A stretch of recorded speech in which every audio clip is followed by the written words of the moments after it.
Good morning, welcome back to another episode. I haven't done any filming for at least a couple of weeks. I've just been cracking on with the Bodywork, so today is going to be a big day. We're going to move on to the 240 grit. I know originally I said I was going to leave it at 120 as a final finish before I put the primer coat on, but I've decided to move to 240 just to give it a slightly smoother finish, and I will use less primer because I won't be sanding it down as much. All the shiny Peugeot parts will need sanding down. That will be part of the bumper.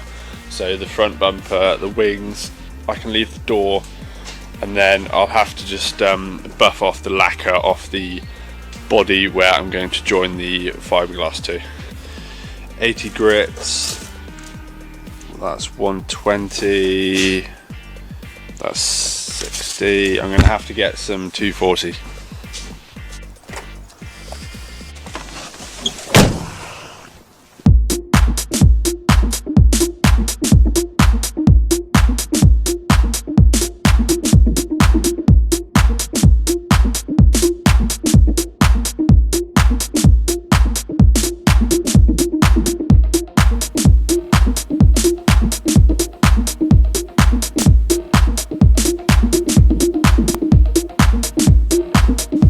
.240 grit sandpaper, some masking tape to stop overspray when I use the primer, and some disposable masks for spraying the primer.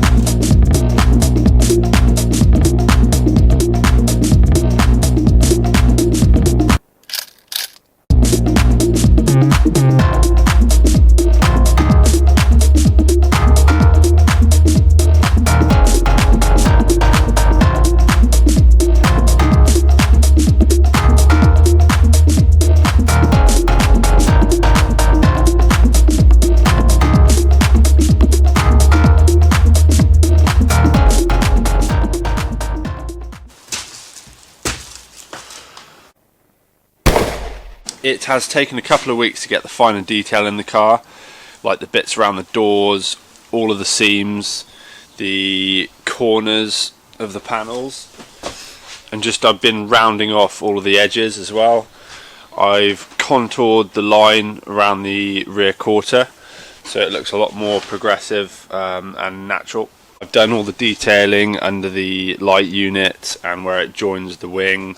The ends I've all straightened out either side. I've been going over the bits that you'll see when the door, the boot lid's shut.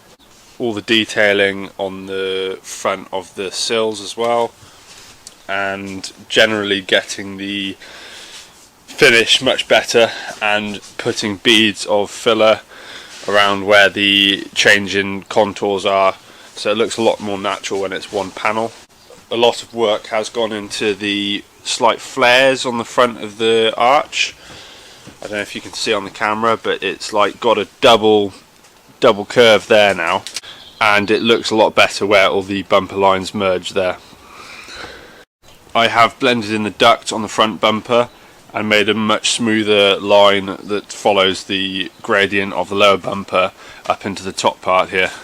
The sandpaper is going to key the panel slightly, so you're going to get a better bond for the primer. Also in the filler, it's going to highlight all of the pinholes a lot better.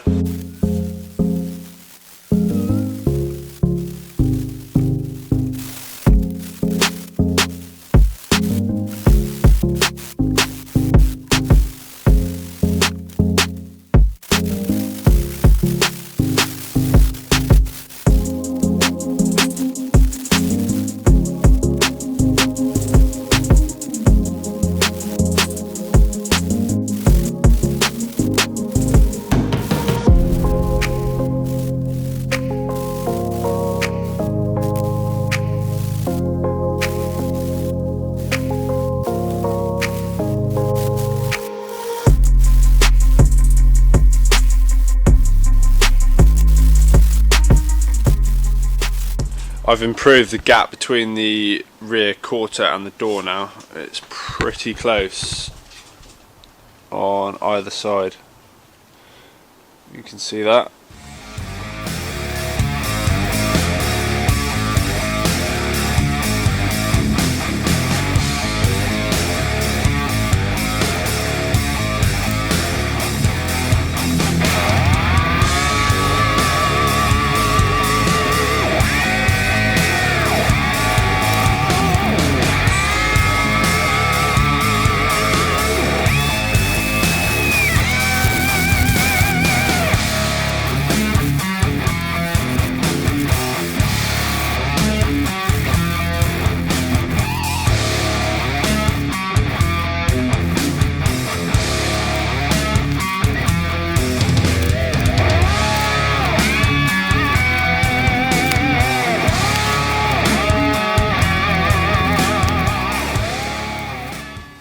I'm going to have a go at priming the front quarter panel and the front bumper.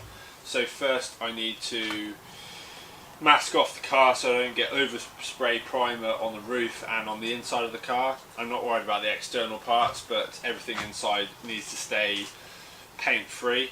So the next thing I will do is I will mask off the roof, the front windscreen, the side windows and the bonnet, and then I can probably get away with painting the front end. For those of you that are new to the channel, I highly recommend you go and see episode 28.5 of this build series, and it will tell you what exactly I'm doing with this body kit. But I'm priming the car to then prepare it for taking a mould from, so this isn't actually going to be the final product. Well folks, it's time to kick it old school, so you can feel cool. Give it to me, baby. Baby. Yeah.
It's really nice to see the car one colour, or a bumper one colour, so it gives you an idea of how it will look, the final product will look.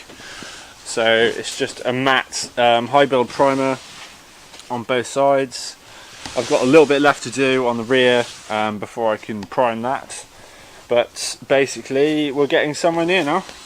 The original Peugeot has a split front bumper, so I've actually blended it together quite nicely, and you can see there's a slight sort of bump where the join was, but it's much better, and I've kind of flowed the line of the duct there in the front grille, kept that OEM so I can put spotlights back in if I want to. But yeah, pretty happy with it so far. Well, I hope you enjoyed the video. That was a day's work. It's now 6 o'clock, so I'm going to pack it in for the day. Thank you for watching, like and subscribe, and I'll see you next time.